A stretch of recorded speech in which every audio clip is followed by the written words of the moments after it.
Assalamualaikum warahmatullahi wabarakatuh.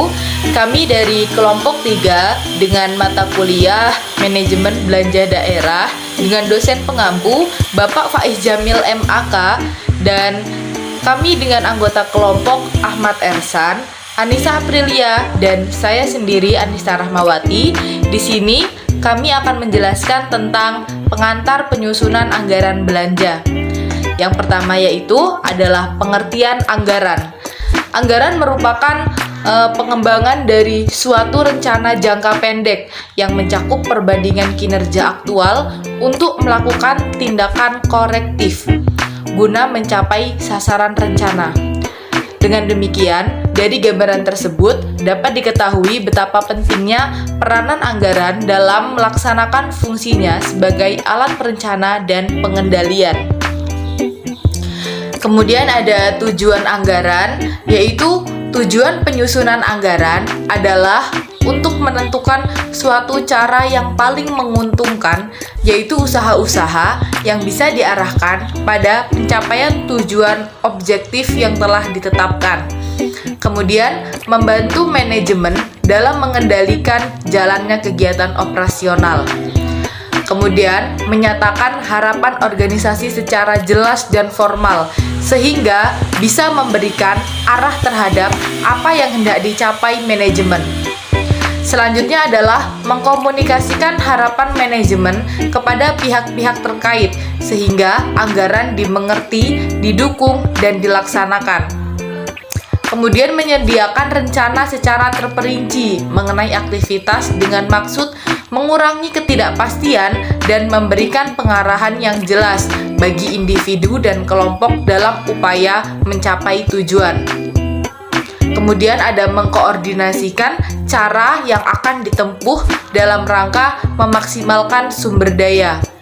Kemudian yang terakhir yaitu menyediakan alat pengukur dan pengendalian kinerja individu dan kelompok, serta menyediakan informasi yang menyadari perlu tidaknya tindakan koreksi. Kemudian di sini ada fungsi anggaran. Anggaran itu sangat banyak manfaatnya, yaitu sebagai alat pelaksanaan pekerjaan dan apabila direvisi sesuai dengan perubahan asumsi.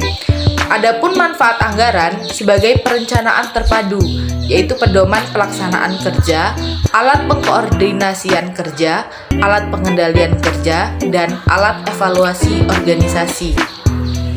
Selanjutnya akan dilanjutkan oleh rekan saya yaitu Anissa Aprilia.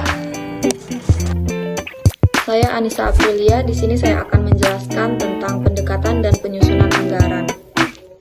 Penyusunan penganggaran terpadu dilakukan dengan mengintegritaskan seluruh proses perencanaan dan penganggaran di lingkungan kementerian atau lembaga dan BUMN untuk menghasilkan dokumen RKA, K atau L, dan RDP dengan klasifikasi anggaran menurut organisasi, fungsi, dan jenis belanja atau ekonomi.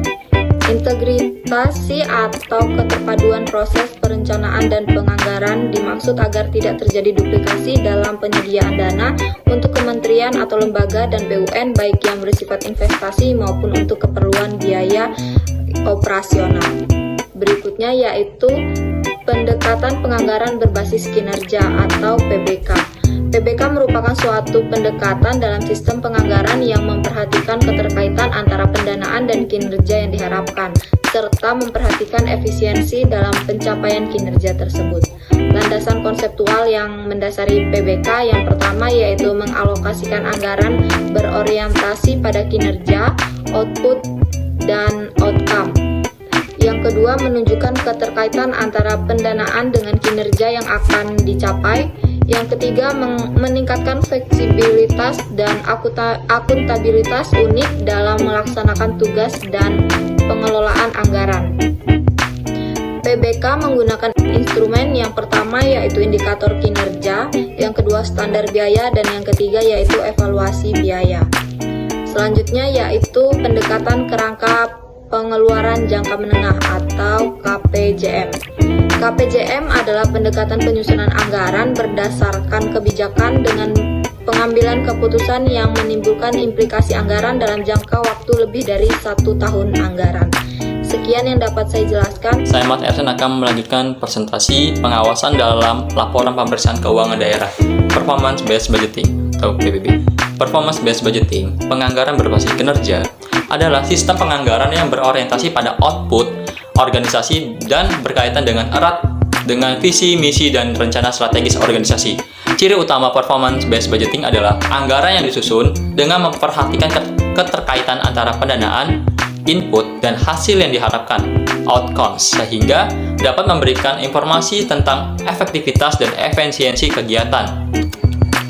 Performance based budgeting adalah penyusunan anggaran dengan memperhatikan keterkaitan antara pendanaan yang dengan keluaran dan hasil, yaitu mengutamakan upaya pencapaian hasil kerja dan dampak atas alokasi belanja yang ditetapkan. Terus disusun berdasarkan sasaran yang hendak dicapai dalam satu tahun anggaran. Program dan kegiatan disusun berdasarkan rencana strategis kementerian atau lembaga atau SKPD. Tujuan performance based budgeting, penganggaran berbasis kinerja, yaitu meningkatkan kualitas belanja, yaitu efektif dalam mencapai sasaran pembangunan dan efisiensi dalam pelaksanaan. Meningkatkan transparansi dan akuntabilitas, yaitu adanya kejelasan tentang keluaran yang dicapai, kejelasan biaya yang dibutuhkan untuk mencapai keluaran, dan kejelasan tentang penanggung-jawaban kegiatan. Sekian dari saya. Baiklah, mungkin itu saja